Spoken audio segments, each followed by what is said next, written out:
Halo, assalamualaikum warahmatullahi wabarakatuh. Nama saya Hadiati Sofi Amatila dari kelas PAIC jurusan Pendidikan Agama Islam di Institut Agama Islam Tasikmalaya. Sekarang saya ada di semester 4. Semangat. Di sini saya akan menyampaikan sedikit materi tentang konflik dan agama atau konflik beragama di masyarakat. Seperti yang kita tahu, di Indonesia itu terdapat berbagai agama yang dianut oleh masyarakat. Nah, setiap agama yang ada di Indonesia atau setiap agama itu mereka mempunyai visi dan misi untuk mengajarkan perdamaian dan keselamatan bagi penganutnya. Namun, di sisi lain, agama juga memiliki fungsi yang problematis. Hal ini bisa dilihat dari konflik-konflik yang dimana agama itu memiliki peran yang tidak kecil. Agama adalah keyakinan atau kepercayaan yang dianut oleh manusia yang mana manusia itu beranggapan bahwa ketika ia meyakini hal tersebut, itu akan membawanya pada kebaikan. Agama juga berarti peraturan-peraturan yang berkaitan dengan keadaan-keadaan suci. Selain itu, agama juga bisa diartikan sebagai keyakinan yang mendasar dalam diri manusia. Orang yang memiliki agama, mereka akan berusaha untuk melaksanakan perintah dan larangan dari agama yang dianutnya tersebut. Agama memiliki peran ganda dalam masyarakat, di mana ia bisa menjadi sumber perdamaian dan juga bisa menjadi sumber konflik yang terjadi di masyarakat. Sedangkan konflik ya dapat diartikan sebagai percekcokan, perselisihan, atau pertentangan.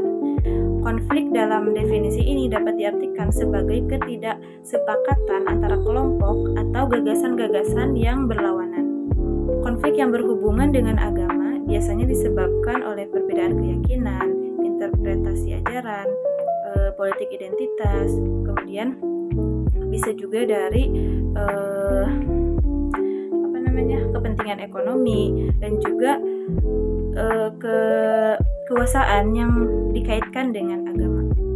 Adapun faktor-faktor penyebab dari konflik agama yang pertama yaitu fanatisme dan intoleransi. Seperti yang kita tahu, fanatisme itu adalah sikap ekstrim terhadap keyakinan agamanya sendiri, biasanya disertai dengan penolakan terhadap agama yang lain. Ketika individu menolak eksistensi atau hak kelompok lain untuk mengakui agama mereka, maka di sini akan terjadi ketegangan. Sedangkan intoleransi biasanya dalam bentuk kekerasan, diskriminasi, ujaran kebencian, hingga kekerasan terhadap kelompok yang mereka anggap berbeda. Pasti ini sangat berbahaya. Selanjutnya yang kedua adalah politik identitas. Hal ini menyebabkan masyarakat terbelah berdasarkan afiliasi keagamaan. Ketika politisasi agama merajalela, isu-isu keagamaan yang harusnya bersifat spiritual, maka menjadi sumber konflik karena dimanfaatkan untuk kepentingan kekuasaan. Ketika suatu kelompok merasa tidak adil atau didiskriminasi oleh kelompok yang lain, rasa ketidakpuasan dan marah itu akan meningkat. Ketimpangan dalam perlakuan terhadap suatu kelompok, maka itu bisa menjadi sumber konflik. Lalu, faktor konflik agama yang selanjutnya adalah kesalahpahaman dan stereotip. Konflik juga dapat terjadi akibat kekurangan pengetahuan atau penyebaran informasi yang keliru mengenai satu agama. Lalu stereotip negatif misalnya menganggap suatu agama itu melakukan kekerasan atau teroris, itu dapat menciptakan rasa curiga dan kebencian antara kelompok. Dan yang terakhir adalah sejarah dan warisan konflik lama. Konflik keagamaan seringkali tidak terjadi secara tiba-tiba, akan tetapi banyak dari konflik tersebut adalah hasil dari luka warisan, luka sejarah yang belum sembuh. Konflik masa lalu yang tidak diselesaikan maka bisa meledak kembali ketika dipicu oleh insiden yang baru.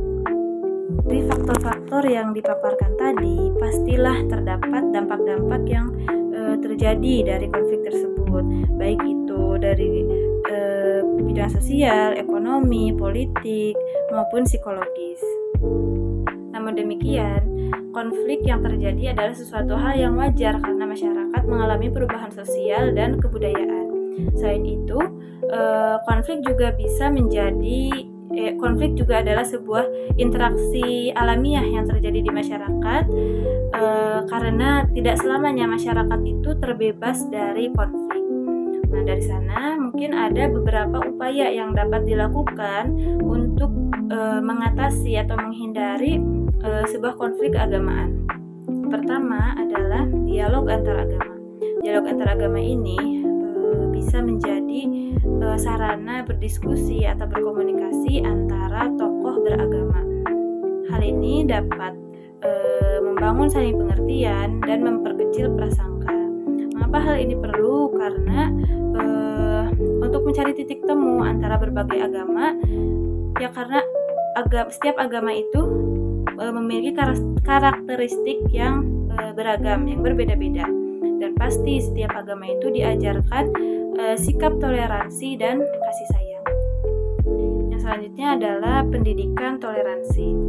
Menurut Adeng Muhtar Ghazali tahun 2016, perilaku toleransi beragama memiliki pengertian untuk tidak saling melanggar batasan, terutama yang berkaitan dengan batasan keimanan atau akidah mereka.